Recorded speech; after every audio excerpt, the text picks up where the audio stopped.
বাবারা শুনে রেখে দিন বাবারা জেনে রেখে দিন বাবা। হযরতে মুসা কালিমুল্লাহর নাম আপনারা শুনেছেন। আল্লাহ নবী যখন মদিনা শরীফে গেলেন, মদিনা শরীফে গিয়ে দেখলেন মদিনার বাচ্চারা, মদিনার ইহুদিরা, মদিনার মানুষেরা আশুরার দিনে রোজা রাখে। মদিনার ইহুদিদেরকে জিজ্ঞাসা করলেন, ও মদিনার ইহুদিরা, তোমরা আশুরার দিনে কেন রোজা রাখো? ইহুদিরা সেই সময় বলেছিল, ইয়া রাসূলুল্লাহ ওয়া ইয়া হাবিবাল্লাহ, আশুরার দিনে রোজা রাখার পেছনে একটা কারণ আছে। হযরতে মুসা কালিমুল্লাহকে আমার রব্বুল আলামিন আল্লাহ এই দিনেতে বাঁচিয়ে দিয়েছিলেন, যেদিনে ফেরাউনের লোক লস্কর, ফেরাউনের বাহিনী যেভাবে ধাওয়া করেছিল, দরিয়া পার হয়েছিলেন, দরিয়ার ওপর দিয়ে আমার আল্লাহ রাস্তা বানিয়ে দিয়েছিলেন। মুসা নবী এবং মুসা নবীর সঙ্গে সাথীদেরকে আল্লাহ পাক ফেরাউনের হাত থেকে রক্ষা করেছিলেন। এই জন্য এই আশুরার দিন যখন আমাদের সামনে এসে পৌঁছে যায়, যখন এই মহরমের 10 তারিখ এসে পৌঁছে যায়, এই দিনেতে আমরা একটা করে রোজা রাখি মুসা নবীকে ভালোবেসে আর আল্লাহর কৃতজ্ঞতা যাপন করার জন্য আমরা এই মহরমের 10 তারিখে রোজা রাখি। আল্লাহ নবী সেই সময় বলে, আমার সাহাবীরা তোমরাও রোজা রাখো, তোমরাও রোজা রাখো। সাহাবীরা বলে, ইয়া রাসূলুল্লাহ কটা রোজা রাখবো? একটা রাখবো না দুটো রাখবো? আল্লাহ নবী ইহুদিরা একটা রাখে, আমরাও কি একটা রাখবো না দুটো রাখবো? আল্লাহ নবী সেই সময় বলেন, সাহাবীরা শুনে রেখে দাও, তারা যদি মুসা নবীকে ভালোবেসে রোজা রাখতে পারে, মুসা নবীর সঙ্গে সম্পর্ক তাদের থেকে আমাদের বেশি।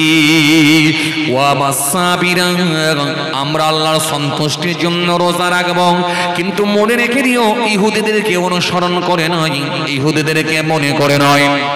কারণ হাদিস পাকের মধ্যে নবী জানিয়ে দিয়েছেন, মান তাসাব্বা বিকওমিন ফাহুয়া মিনহুম, যে যাকে অনুসরণ করবে তার সঙ্গে তার হাসর হয়ে যাবে। আমার সাহাবীরা শুনে রেখে দাও, ইহুদিদেরকে অনুসরণ করে নয়, বরং আমরা রোজা রাখবো তারা যেমন একটা রোজা রাখে, আমি রাসূলুল্লাহ বলি আমরা একটা করে নয় দুটো করে রোজা রাখবো। আর আমি রাসূলুল্লাহ বলি, আগামী বছর যদি আমি হায়াতে থাকি, মুহররম মাস যদি আগামী বছর পাই, আমি রাসূলুল্লাহ দুটো রোজা রাখবো। জোরে হয় না? আরো জোরে বলেন। মুহাদ্দিসিন কিরামগণের মতে, ফাকিহগণের মতে পরের বছরে আমার নবী আর মুহররম মাস পাননি, তার আগেই তার ওফাত হয়ে গিয়েছিল।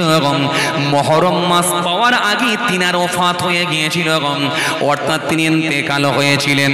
তাই মুহাদ্দিসিন কিরামগণের মতে যেহেতু রাসূলুল্লাহ দুটো রোজা রাখার ইচ্ছা পোষণ করেছিলেন, তাই উম্মতে মুহাম্মাদির জন্য দুটো করে রোজা রাখা হলো উত্তম। জোরে বলবেন না? আরো জোরে হয় না? এই জন্য উম্মতে মুহাম্মাদিকে দুটো করে রোজা রাখাটা হলো উত্তম। তার আগে পর্যন্ত রাসূলুল্লাহ কিন্তু একটা রোজা রেখেছে। সমস্ত নবী আম্বিয়া সালামরা সব আশুরার দিনে রোজা রেখেছে, কিন্তু নবী বললেন আগামী বছরে আমি হায়াতে থাকলে ইনশাআল্লাহ দুটো রোজা রাখব। এই যে মুহাদ্দিসিন কিরামগণের মতে যেহেতু নবী দুটো রোজা রাখার ইচ্ছা পোষণ করেছেন, তাই উম্মতে মুহাম্মাদিকে দুটো করে রোজা রাখতে হয়। তাই আমরা দুটো রোজা রাখব ইনশাআল্লাহ। ভাইরা আমার, বাবাজিরা আমার, ভালো করে শুনে রেখে দেন। তাই শেখ আব্দুল হক মুহাদ্দিস দেহলিবি রাহমাতুল্লাহ আলাইহি তিনি লামাতুত তালকিন নামক একটা কিতাব আছে, এই কিতাবের মধ্যে আশুরার রোজা রাখার ফাজিলাতগতভাবে তিনি ব্যাখ্যা করে তিনটে পদ্ধতি তুলে ধরেছেন। প্রথম পদ্ধতি হলো তিনটে রোজা রাখা, 9, 10, 11, যেটা আপনি বলছিলেন, তিনটে রোজা রাখা। দ্বিতীয় পদ্ধতি হলো দুটো রোজা রাখা, 9, 10 অথবা 10, 11 দুটো রোজা রাখা। আর তৃতীয় পদ্ধতি হলো একটা রোজা রাখা, যেটা রাখা হলো অনুচিত, না রাখাটাই ভালো, রাখলে মাকরুহ হতে পারে। যেহেতু নবী দুটো রোজা রাখার ইচ্ছা পোষণ করেছিলেন, তাই আমাদেরকেও দুটো করে রোজা কমপক্ষে রাখতে হবে ইনশাআল্লাহ। তাহলে আশুরা রোজা রাখলে কি হয়? পূর্বের 1 বছরের গুনাহ আল্লাহ ইচ্ছা করলে মাফ করে দিতে পারেন। আশুরার দিনে নামাজ পড়লে কি হয়? আল্লাহ ইচ্ছা করলে হাজার হাজার বছর দিনে আপনার কি বলে আশুরার রোজা রাখলে কি হয়? আল্লাহ ইচ্ছা করলে 10টা রোজা রাখলে কি হয়? আল্লাহ ইচ্ছা করলে 10,000 বছর দিনে রোজা রাখা এবং রাত্রিতে রাত জাগরণ করে ইবাদত করার সওয়াব আল্লাহ লিখে দিতে পারে। কথা বুঝে আসছে? এইগুলো হলো কাজ। ঢোল বাজানো নয়, লাঠি খেলা নয়, বুকের ওপরে চাবড়ানো নয়, হাই হোসেন বলে চিৎকার করা নয়। এগুলি হচ্ছে আমাদের করণীয়। আর আগে যেগুলো বলছিলাম ওগুলো বর্জন করা, এই বর্জনীয় কাজগুলোকে ছেড়ে দেওয়া আর করণীয় কাজগুলোকে করা, তবে আপনি আল্লাহর প্রকৃত বান্দা হতে পারবেন ইনশাআল্লাহ। হ্যাঁ তরুণিয়া নওজওয়ান জামাকেরা, ইয়া মাই মুরব্বিয়ানেরা, বাবা শুনে রেখে দিন, মুহররম মাসের অনেক ঘটনা আছে বাবা, কিতাবের মধ্যে পাওয়া যায়। নবীর আওলাদদেরকে যেমন শহীদ করে দেওয়া হয়েছিল, নবীর সাহাবীদেরকেও শহীদ করা হয়েছিল। রাসূলুল্লাহর জামাতা হযরতে শেরে খোদা আলীকে, রাসূলুল্লাহর জামাতাকে কুফার মানুষেরা শহীদ করে দিয়েছিল। হযরতে আলী রাদিয়াল্লাহু তাআলা ফজরের নামাজ পড়তে যাচ্ছেন, নামাজ পড়বেন বলে রওনা দিয়েছেন। দুশমনের দল পেছন দিক থেকে এসে গর্দানে তলোয়ার মেরে হযরতে আলী রাদিয়াল্লাহু তাআলা কে শহীদ করেছিলেন।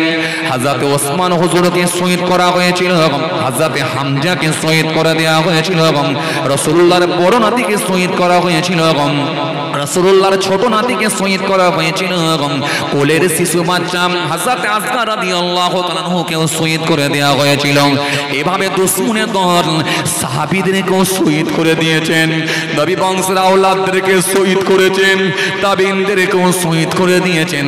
এমনকি কিতাবের মধ্যে পাওয়া যায় নবীদেরকে, একাধিক নবীদেরকেও পর্যন্ত সেই সময়কার মানুষেরা বেঈমান মুশরিক কাফের নবীদেরকেও পর্যন্ত শহীদ করে দিয়েছিল।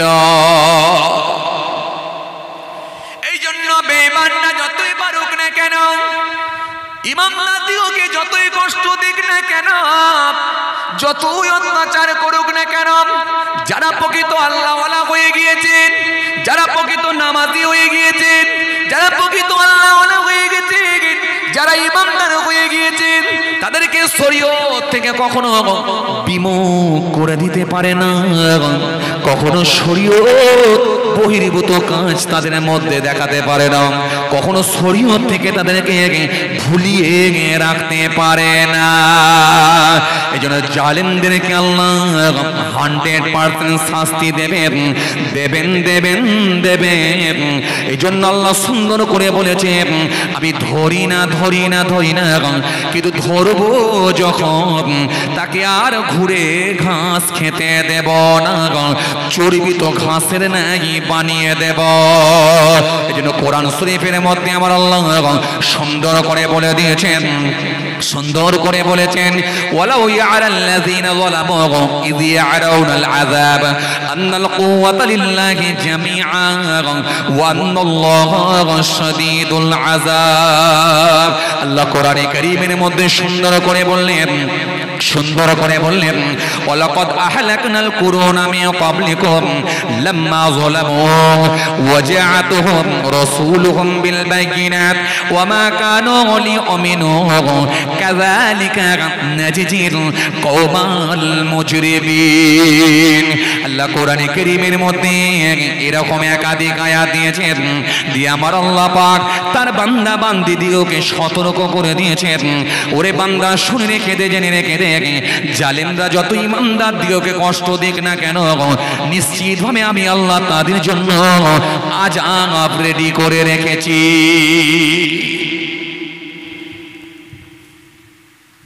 এই জন্য আমার আল্লাহ কোরআনে কারীমের মধ্যে বললেন, সুন্দর করে আমার আল্লাহ জানিয়ে দিলেন, সুন্দর করে আমার আল্লাহ ঘোষণা দিয়ে দিলেন, ওয়ালাউ ইয়ারাল্লাযীনা যালামু ইয ইয়ারাউনাল আযাব আন্নাল কুওয়াতা লিল্লাহি জামিআ ওয়া আন্নাল্লাহা শাদীদুল আযাব। আল্লাহ সুন্দর করে বললেন, কতই না ভালো হতো, কতই না উত্তম হতো, কতই না ভালো হতো যদি জালেমেরা পার্থিব আমার শাস্তিগুলো দেখে যদি উপলব্ধি করে নিত। কেন যাবতীয় ক্ষমতার মালিক একমাত্র আল্লাহ, যেটা কেউ পারে না সেটা পারে কে? আরো জোরে জোরে বলতে পারছেন না? যেটা কেউ পারে না সেটা পারে কে? আল্লাহ। যখন আমার আল্লাহ দিলেন আয়লা, পারলে তোরা সামলা, যখন দিলেন লাইলা, পারলে তোরা সামলা, যখন আমার আল্লাহ দিলেন জাপানের বজ্রপাত, করে দিলেন সব উপকার, যখন আমার আল্লাহ দিলেন, যখন আমার আল্লাহ দিলেন আমফান, করে দিলেন পুরো খান খান, যখন আমার আল্লাহ দিলেন রেমাল, এলাকাগুলো গুড়িয়ে হয়ে গিয়েছিল রোমাল, দিয়েছিলেন রেমাল। রেমালের ঝড় কি মনে আছে? নেই মনে। আমফানের ঝড় কি মনে আছে? কথা বলেন না কেন? নেই মনে। আমফানের ঝড় চলছে, স্বামী স্ত্রী বক্তব্যের উপরে বসে আছে, টিনের মটকা উঠছে আর নামছে। কথা বলছেন না কেন? বলেন। টিনের চাল উঠছে আর নামছে, হাওয়া যখন গ করে আসছে, চালটাকে এরকম করে তুলছে আর নামাচ্ছে। সারা জীবনে আল্লাহকে না ডাকলে কিন্তু ওই এক রাতে এত আবেশি আল্লাহকে ডেকেছে। আমার মনে হয় জীবনে যে বয়স পেয়েছে, যে বয়সে যতবার ডাকা দরকার ছিল তার থেকে বেশি ডেকেছে ওই এক রাতে। এই জন্য এটাই হলো আল্লাহর শাস্তি। এই জন্য বাবাজি আমার ভাইরা ভালো করে শুনে রেখে দেন, এই জন্য পৃথিবীর জমিনে মানুষ যতই লাফালাফি করুক না কেন, আমার আল্লাহ খালি সময় বেঁধে দিয়েছে, নির্দিষ্ট সময় তাকে ধরবে। 1 মিনিট আগেও হবে না, পরেও হবে না, নিশ্চিতভাবে আমার আল্লাহ তাকে ধরবে। খালি সময়ের অপেক্ষা। বাংলার জমিনে নয়, ভারতবর্ষের জমিনে যেভাবে অরাজকতা বেড়ে গিয়েছিল, হিংসার বাতাবরণ তৈরি হয়ে গিয়েছিল, যেভাবে মব লিঞ্চিং চলছিল, যে নির্মমভাবে মানুষ হত্যা বেড়ে গিয়েছিল, জালেমরা এত বেশি প্রভাব তৈরি করেছিল, দেখুন একবার মনে করে দেখুন, আল্লাহ অনেকখানাই তাদেরকে চুপসে দিয়েছে। যদিও ক্ষমতা এসেছে কিন্তু কোমর ভেঙে দিয়েছে, মেরুদণ্ড কিন্তু আর সোজা নয়। একবার ডাকে নাইডুকে, একবার ডাকে নীতিশকে, আয় রে ভাই আয়।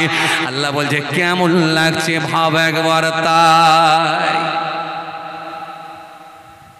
নীতিশ না এলে হবে না, নাইডু না এলে হবে না। আল্লাহ বলছে দেখে কে সরাবো না, তোরাও কে দেখো হয়ে গেছিস মুসলমান, ঠিক না? কথা বলেন না কেন? তোরাও কে দেখো মদ খোর লটারি খোর হয়ে গেছিস, ওজন্য আমি ওকে সরাচ্ছিও না। কিন্তু খাবার আবার ওর মুখের সামনে থাকবে, কিন্তু খেতেও আমি ঠিক দেব না। এই জন্য খেতে গেলে লাগবে নাইডুকে, খেতে গেলেও লাগবে নীতিশকে, খেতেও দেব না, আবার ও কি রাখবো যেন তোরাও বেশি লাফাস না। লাফালি মনে করবি এখনো আছে, আবার হুঙ্কার দিতে পারে, ফেরে নার্সি করে দেবো, সেই গল্প আবার তোদের সামনে শোনাতে পারে। ওই জন্য তোরাও কিন্তু সংযত ভাবে চল, সাবধান হ। সবই পারে আল্লাহ, যেটা কেউ পারে না সেটাই পারে আমার আল্লাহ। আল্লাহ আকবার, আল্লাহ আকবার, আল্লাহ আকবার, আল্লাহু আকবার।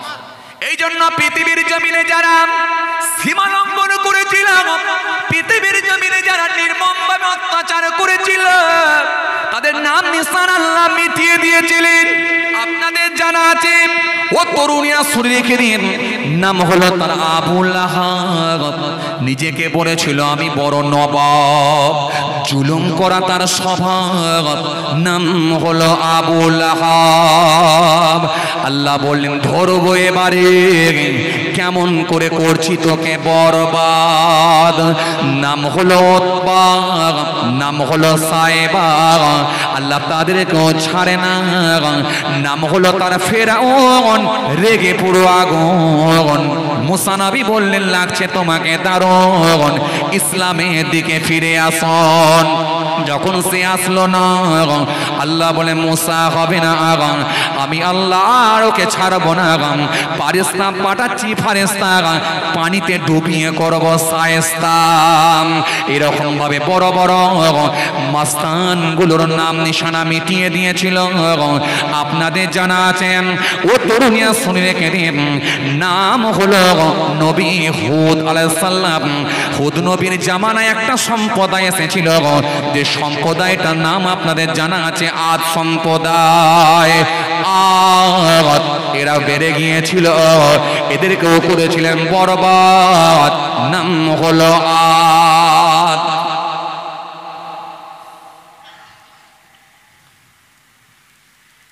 হযরতে নূহ আলাইহিস সালাম, নূহ আসলামের যুগ থেকে নিয়ে হযরতে হুদ আসলামের যুগের, হযরতে নূহ আসলামের যুগ থেকে নিয়ে হযরতে ইব্রাহিম খলিলুল্লাহর যুগের পূর্ব পর্যন্ত মোট 2200 বছরের মধ্যে মাত্র 2 জন নবীকে আল্লাহ প্রেরণ করেছিলেন। একজনের নাম হলো হযরতে সালেহ আলাইহিস সালাম, আর একজনের নাম হলো হযরতে হুদ আলাইহিস সালাম। নাম আপনারা শুনেছেন? হুদ নবী নাম শুনেছেন না? কোরআন শরীফের মধ্যে সূরা হুদ এসেছে। জি, হুদ নবীকে নিয়ে আল্লাহ একটা সূরাও দিয়েছে। ভাইরা আমার ভালো করে শুনেন, সে হযরতে নূহ আসলামের জামানা থেকে নিয়ে নবী ইব্রাহিম খলিলুল্লাহর যুগের পূর্ব পর্যন্ত মোট 2200 বছরের মধ্যে মাত্র 2 জন নবীকে আল্লাহ পাঠিয়েছে। হযরতে নূহ আসলামের জামানায়, নূহ আসলামের যুগে, নূহ আসলামের বংশধরদের ভেতরে আদ বলে একজন বাদশাকে আল্লাহ পাঠিয়েছে। এই আদ বাদশা ছিল বড় শক্তিশালী বাদশা, বড় প্রভাবশালী বাদশা, বড় ক্ষমতাবান বাদশা, রাজাধিপতি ছিলেন আদ বাদশা, যার নামেতে ওই বংশের মানুষদেরকে আদ বংশীয় লোক বা আদ সম্প্রদায় বলে ইতিহাসে খ্যাত বা ইতিহাসে প্রমাণিত। ভাইরা আমার, বন্ধুরা আমার, সাথী মহব্বতের ভাইরা, ভালো করে শুনে রেখে দেন, এই আদ বংশের মানুষেরা এত শক্তিশালী ছিল, এত প্রভাবশালী ছিল, এত ক্ষমতাবান ছিল। ওই বংশের মানুষগুলো এত লম্বা ছিল, তাদের বংশের ভেতরে সর্বোচ্চ লম্বা যারা ছিল তারা ছিল 400 গজ। ওই বংশের ভেতরে দ্বিতীয় শ্রেণীর মানুষ যারা ছিল তারা ছিল 200 গজ লম্বা। সব থেকে ছোট খাটো মানুষ, সব থেকে যারা ছোট মানুষ, সব থেকে খাটো মানুষ, তারা ছিল 70 গজ লম্বা। মাইকের সাউন্ডটা একটু কমে গেল না? একটু ঘোরান না আপনি?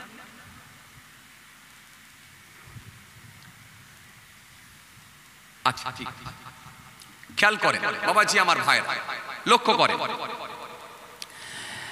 1 গজ মানে ক ফুট লম্বা? 3 ফুট। 3 ফুটে 1 গজ। তাহলে এই আদ বংশীয় মানুষদের ভেতরে 3 ধরনের মানুষ আল্লাহ পাঠিয়েছিলেন।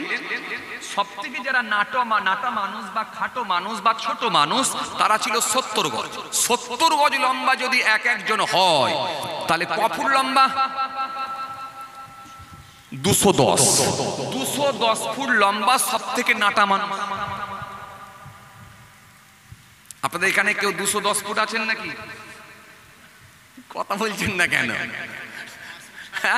এ আবার সব থেকে নাটা মানুষ, খাটো মানুষ, সব থেকে খাটো মানুষ কত? 210। আর সব থেকে লম্বা মানুষ, সর্বোচ্চ লম্বা, সেটা হলো 400 গজ। 400 গজ যদি লম্বা হয় তার মানে কত ফুট লম্বা? 1200 ফুট। 1200 ফুট লম্বা মানে বুঝতে পারছেন কিছু? আচ্ছা, আমাদের সমাজে যদি কেউ 7.5 ফুট 8 ফুট লম্বা হয়ে যায়, তাকে আমরা বললে বিশাল লম্বা বলি না? গড় একটা এভারেজ বলেন তো আমরা ক ফুট করে লম্বা? 5 থেকে 6, 6 ফুট 2 ইঞ্চি, 3 ইঞ্চি, 4 ইঞ্চি, সামান্য কম বেশি। কথা বলেন। 7 ফুট লম্বা যদি হয়ে যায় মানে আমাদের কাছে বিরাট লম্বা। কথা বলেন। আর 8 ফুট লম্বা যদি হয়ে যায় বলি যে বাবা, এর মতো তো লম্বা মনে হয় আর 2-4টে জেলাতেও পাওয়া যাবে না। কিছু কথা শুনছেন? মক্কা শরীফে সারা পৃথিবীর মানুষের আসা যাওয়া থাকে। সারা পৃথিবীর মানুষের আনাগোনা আসা যাওয়া, সেটা হলো মক্কা শরীফ, মদিনা শরীফ। মক্কা শরীফ আপনি সারা পৃথিবীর মানুষ পাবেন। ইন্দোনেশিয়ার মানুষ পাবেন, আমেরিকার মানুষ পাবেন, ব্রিটেনের মানুষ পাবেন, ফ্রান্সের মানুষ পাবেন, জার্মানের মানুষ পাবেন, জাপানের মানুষ পাবেন, লন্ডনের মানুষ পাবেন, শিলংয়ের মানুষ পাবেন, আফগানিস্তানের মানুষ পাবেন, পাকিস্তানের মানুষ পাবেন, বাংলাদেশের মানুষ পাবেন, ভারতের মানুষ পাবেন, সারা পৃথিবীর মানুষ পাবেন। কাবুলের মানুষেরা খুব লম্বা চওড়া হয়। কিছু বুঝতে পারছেন কথা? জি, এই কাবুলের মানুষেরা, ওখানে কিছু বিশেষ জায়গা আছে মক্কা শরীফে। যারা হজ পাকে গেছেন, মক্কা মদিনায় গেছেন, আল্লাহ নিয়ে গেছেন, তিনাদেরকে জিজ্ঞাসা করে দেখবেন বিশেষ জায়গা আছে। তার মধ্যে একটা জায়গা হলো হাজরে আসওয়াদে চুম্মা দেওয়া। কাবা বাইতুল্লাহ শরীফ তওয়াফ করা, হাজরে আসওয়াদে চুম্মা দেওয়া, ওই জায়গাটায় পৌঁছালে মানুষ সব ভুলে যায়। বিশ্বাস করেন, আল্লাহকে সাক্ষী রেখে বলছি, কারণ আমি একেবারে নিজে চোখে দেখেছি এবং আল্লাহ, আমি গুনাহগারকে নিয়ে গিয়েছিলেন, আমি নিজে গিয়ে একেবারে আমি নিজে গিয়ে প্রমাণিত, মানে আমি নিজে গিয়ে বুঝতে পেরেছি একটা যে আলাদা অনুভূতি আসে, মানুষ সব ভুলে যায়। ওটা হলো হারাম শরীফের চত্বরে, যেখানে তওয়াফ করতে হয় বা হাজরে আসওয়াদে চুম্মা দিতে হয়। তো ওই জায়গাটাই মানুষ সব ভুলে যায়। সাফা মারওয়া সাহি করার সময় মানুষ সব ভুলে যায়, খালি একটাই কথা, আল্লাহ আমার হজ কবুল হচ্ছে তো। মানুষ সব ভুলে যায়, মানুষের মধ্যে একটা আলাদা আবেগ তৈরি হয়ে যায়। ওই সময় মানুষ আর কিছু পেছনের কথা মনে থাকে না, মনে থাকে না। এরকম কিছু বিশেষ জায়গা আছে, রাসূলুল্লাহ রওজা শরীফে পৌঁছালে মানুষ সব ভুলে যায়। তো যে কথা বুঝাতে চাইছিলাম, এই কাবুলের মানুষেরা খুব লম্বা চওড়া। এই কাবুলের মানুষেরা যখন ওই হাজরে আসওয়াদে চুমা দিতে যায়, ঠিক অনেক সময় আমরা যেমন পুকুরে গোসল করতে গেলে ওই নোংরা আবর্জনা অনেক সময় ভেসে থাকে না, খড়কুটি কি বলে, প্যানা, এসব ভেসে থাকে না, অনেক সময় হাতে করে সরাই না, আমরা পানিতে সরাই না। কাবুলের মানুষেরা যখন হাজরে আসওয়াদে চুমা দিতে যায়, অনেক লম্বা চওড়া লোক, ওরা ওই রকম পানা পরিষ্কার করার মতো, খড় পরিষ্কার করার মতো দুদিকে খালি লোককে ঠেলে দিয়ে বেরিয়ে যায়। মানে ইচ্ছাকৃত যে ঠেলছে তা না, ওখানে একটা আলাদা আবেগ তৈরি হয়ে যায়, আমাকে যে কোনো ভাবে চুমা দিতেই হবে। আর ওই জায়গাটায় এত বেশি সেনসিটিভ জায়গা, মানে এত ডেঞ্জার জায়গা, ওই জায়গাটায় একটু যদি বেতাল হয় মানুষ মারা যাবে, পদপিষ্ট হয়ে মারা যাবে। ছেড়ে দেবো নাকি?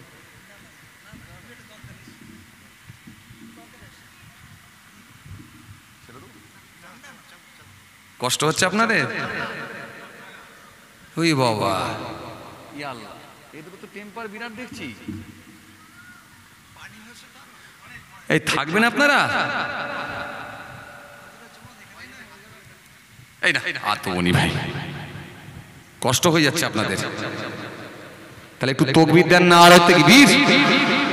একটু পেছন থেকে দেন নারায়ে তাকবীর, আর জোরে দেন নারায়ে তাকবীর। আল্লাহু আকবার। ছেড়ে দেবো, আর বেশি লম্বা করবো না। যে কথা বলতে চাইছিলাম, এই কাবুলের মানুষেরা যখন ওই হাজির আসওয়াদে চুমা দিতে যায় ঠিক এইভাবে সরিয়ে সরিয়ে ঢুকে যায়।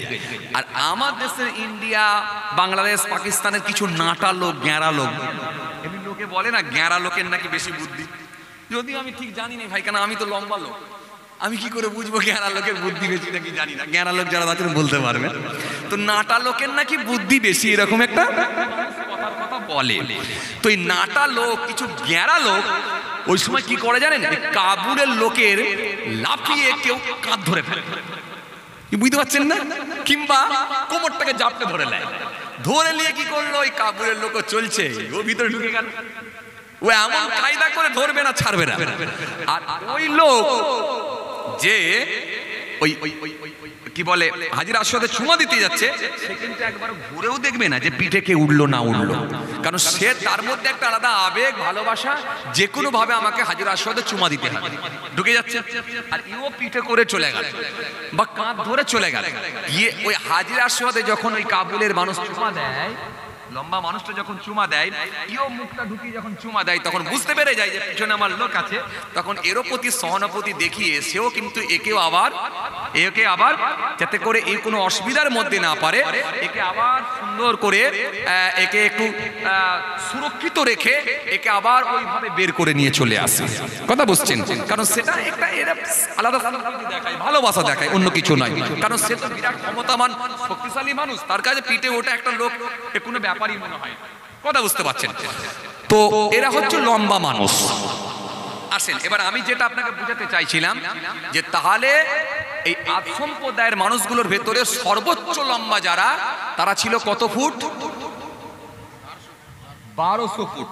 1200 ফুট লম্বা হচ্ছে সর্বোচ্চ লম্বা।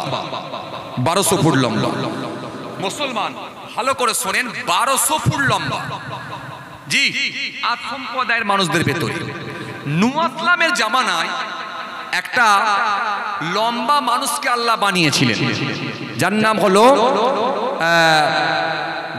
হলো নূহ ইসলামের জামানায় এত লম্বা মানুষ, যাকে আল্লাহ সবথেকে বেশি লম্বা করেছিলেন।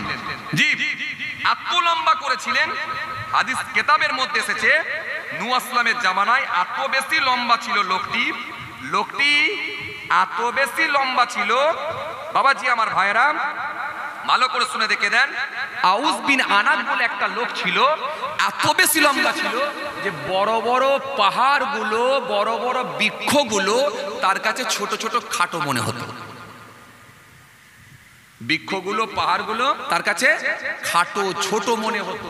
নূহ ইসলামের জামানায় এত বিশাল লম্বা ছিল তিনি, যার নাম হলো আউস বিন আনাক।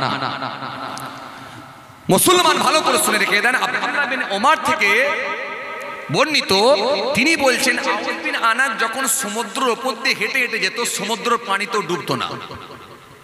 কিছু কথা বুঝতে পারছেন? লম্বা কারে বলে বুঝছেন? আরে লম্বা কারে বলে বুঝতে পারছেন? সমুদ্রের পানির উপর দিয়ে হাঁটলেও ডুবতো না। লোকটা লম্বা ছিল না ছোট ছিল? কিরম লম্বা বুঝতে পারছেন? হ্যাঁ, তরুণিয়া নওজওয়ান জামাকেরা, ইয়া মাই মুরব্বিয়ানিরা, বাবারা শুনে রেখে দিন বাবা, বাবারা জেনে রেখে দিন বাবা। আউস বিন আনাক একদিন, দুদিন, 3 দিন নয়, 3500 বছর হায়াত পেয়েছিল। 2 জন নবীর জমানাও তিনি পেয়েছিলেন, 2 জন নবীর যুগ পেয়েছিলেন, 3500 বছর বেঁচেছিলেন, যার নাম হলো আউস বিন আনাক। এই আউস বিন আনাক কে ছিলেন? আদম আসলামের সন্তান ছিলেন, আদমের বংশধর ছিলেন। এই আউস বিন আনাক কে ছিলেন? আদম আসলামের একজন কন্যা ছিল, যার নাম হলো সাফুরা। সাফুরার গর্ভ থেকে তিনি জন্মগ্রহণ করেন, যার নাম হলো আউস বিন আনাক। আউজ বিনানা বাচ্চাবেলা থেকে লম্বা, ছোটবেলা থেকে তার সেই বাচ্চাবেলা থেকে তার বয়সের মানুষগুলোর থেকে, তার বয়সী ছেলেদের থেকে, তার থেকে সে অনেকটাই বেশি লম্বা ছিল। যখন তিনি যৌবনে পদার্পণ করেছিলেন এত অত্যাধিক লম্বা হয়ে গিয়েছিলেন, বড় বড় পাহাড়গুলো আউজ বিন আনাকের কাছে ছোটখাটো মনে হতো, বড় বড় বৃক্ষগুলো আউজ বিন আনাকের কাছে ছোটখাটো মনে হতো।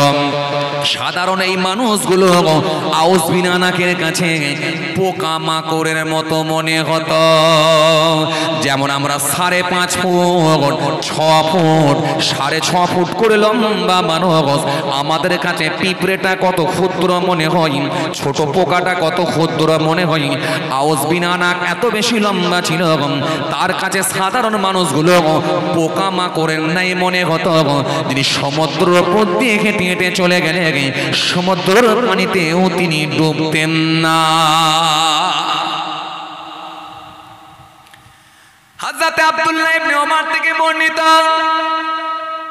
হযরত আব্দুল্লাহ ইবনে ওমর বলে আউজ বিন আনাক তাকে আল্লাহ এত লম্বা করেছিল, এই আউজ বিন আনাক তিনি যখন সমুদ্রের নিচে হাত দিতেন সমুদ্রের তলদেশ থেকে মাছ তুলতেন, সমুদ্র তলদেশ থেকে মাছ তুলে সূর্যের লাইটে ধরে ভুনা করে খেয়ে নিতেন।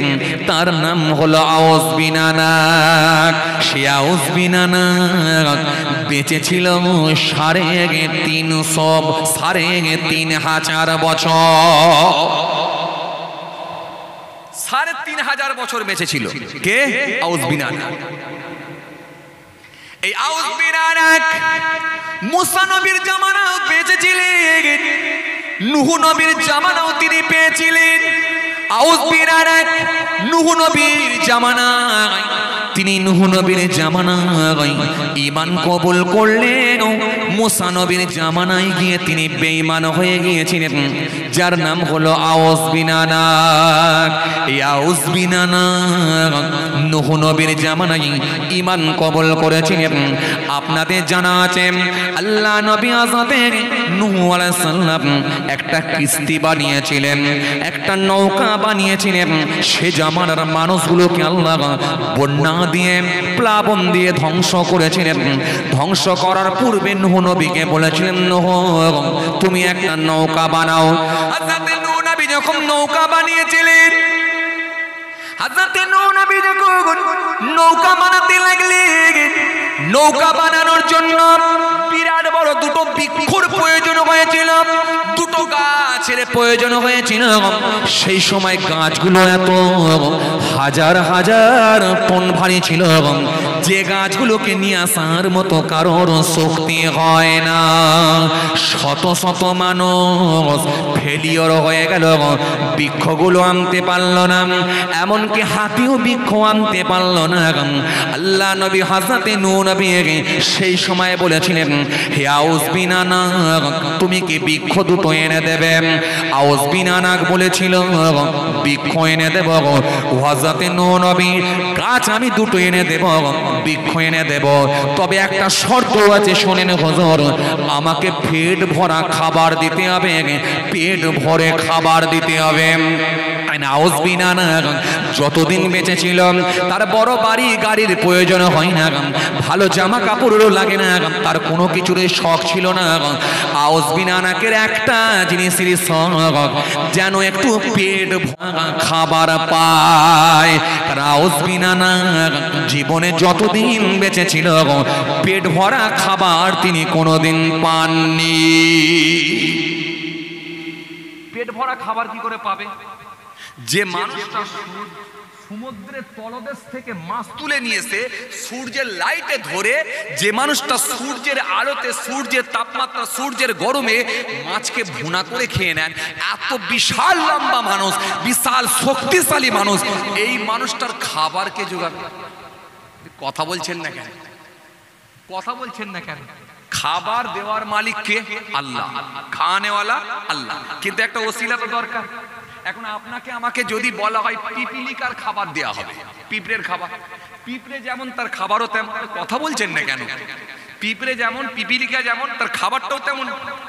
হ্যাঁ, আপনি আমি যেমন, অন্তত খাবারটা এক থালা ভাত, 1.5 থালা ভাত। কথা বলছেন না কেন? যতটুকু প্রয়োজন। কিন্তু আপনাকে যদি বলা হয় পিঁপড়ের খাবার যেটা, ওই খাবার তোমাকে দেওয়া হবে, ওটা কি খেয়ে আপনার আমার পেট ভরবে? ভরবে না, কোথায় চলে যাবে? তো আউস বিন আনাককে যা দেওয়া হয় কোথায় চলে যায়। এই জন্য আউস বিন আনাকের কোনো কিছুর প্রয়োজন ছিল না, খালি একটা জিনিসই সবসময় ইচ্ছা, খালি খাবারটা একটু যেন পেট ভরা পায়। নূহ নবী বললেন 2টো বৃক্ষ এনে দেবে, গাছ এনে দেবে। আউস বিন আনাক বলেছিল আমি এনে দেবো, তবে শর্ত হচ্ছে আমাকে পেট ভরা খাবার দিতে। নূহ নবী বললেন আউস বিন আনাক চিন্তা করো না, পেট ভরা খাবার আমি তোমার ব্যবস্থা করে দেবো। আউস বিন আনাক বললেন হুজুর যদি পেট ভরা খাবার না হয় তাহলে আবার ওই বৃক্ষ, ওই গাছ যেখানে ছিল সেখানে রেখে দিতে। কথা বুঝতে পারছেন? আউস বিন আনাক বিরাট লম্বা চওড়া, বিরাট লম্বা, বিরাট লম্বা, বড় বড় পাহাড়গুলো যার কাছে খাটো মনে হয়, তখন বলছে হুজুর যে বৃক্ষ হাজার হাজার টন ভারী, আনার মতো ক্ষমতা কারণ নাই, আমি এনে দেবো, যদি খাবার পেট ভরা না পায় আবার সেই জায়গায় ফিরে রেখে দিয়ে চলে আসবে। নূহ নবী বললেন শোনো, নূহ নবী বললেন শোনো আউস বিন আনাক, তুমি চিন্তা করো না, ইনশাআল্লাহ তোমার পেট ভরা খাবার আল্লাহর হুকুমে আমি তোমার ব্যবস্থা করে দেব। জোরে বলবেন না? আরো জোরে হয় না? হযরত নূহ নবী বললেন চলো 2টো বৃক্ষ এনে দাও। যেই বৃক্ষ, যে গাছ দুটো হযরত নূহ নবী আলাইহিস সালামের নৌকার মূল মেরুদণ্ড ছিল, নৌকার মূল মেরুদণ্ড ছিল ওই বৃক্ষ, ওই গাছ দুটো। হযরতে নূহ নবী বললেন গাছ দুটো আনো। আউস বিন আনাক বৃক্ষ দুটো নিয়ে চলে এলেন, গাছ দুটো নিয়ে চলে এলেন।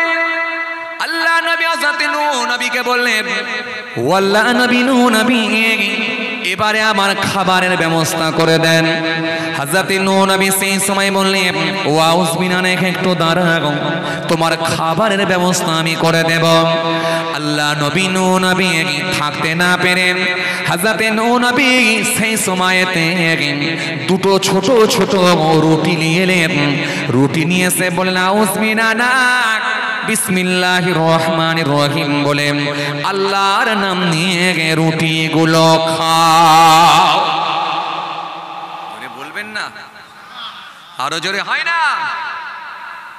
আউস বিন আনাক সেই সময় বলেছিলেন ওয়াল্লাহ নবী ওয়াজাতে মুসা ওয়াজাতে নূহ নবী আমি আল্লাহর নাম নিয়ে বিসমিল্লাহির রহমানির রহিম বলে খাবো, তবে ছোট রুটি আমার কিছুই হবে না, খাবারের আপনি ব্যবস্থা করুন, আরো বড় মাপের খাবার নিয়ে আসুন।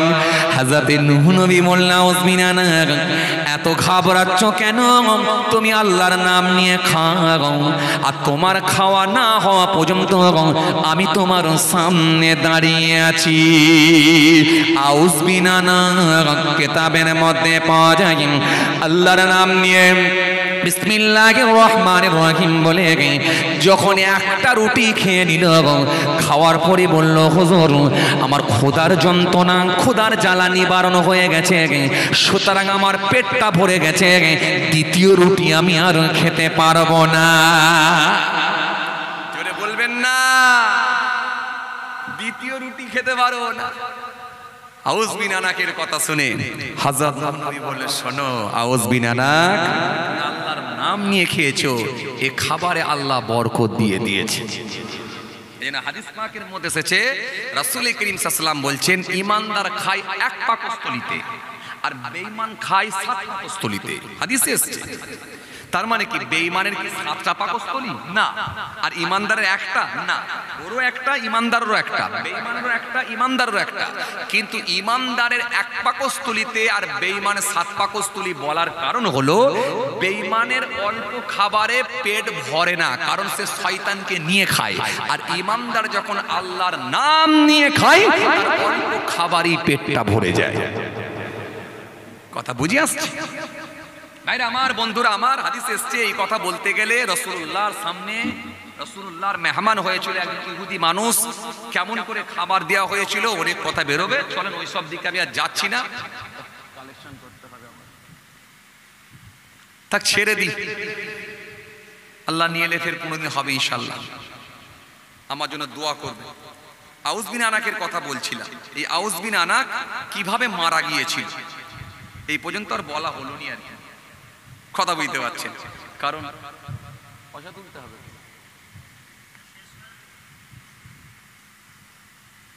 বুঝতে পারছেন, বুঝতে পারছেন না, বুঝতে পারেন, টাকা টাকা টাকা টাকা না হলে সব ফাঁকা, বেঁচে থাকলে টাকা, মরে গেলে ফাঁকা, কথা বলেন, মরে গেলে দরকার শুধু আমল, না হলে কিন্তু গন্ডগোল, একেবারে নিঃশ্বাস বন্ধ হলেও টাকা, কবরে ঢুকে যাবার পরে আর লাগবে না টাকা, যতদিন বেঁচে থাকবে টাকা, কথা বলছেন না কেন, যে মুদিখানা দোকানে গেলে টাকা, হার্ডওয়ার্সে গেলে টাকা, বাবাজি স্টেশনারি দোকানে গেলে টাকা, পেট্রোল পাম্পে টাকা, ডিজেলের দোকানে টাকা, বাবাজি সব জায়গায় টাকা, চালের দোকানে টাকা।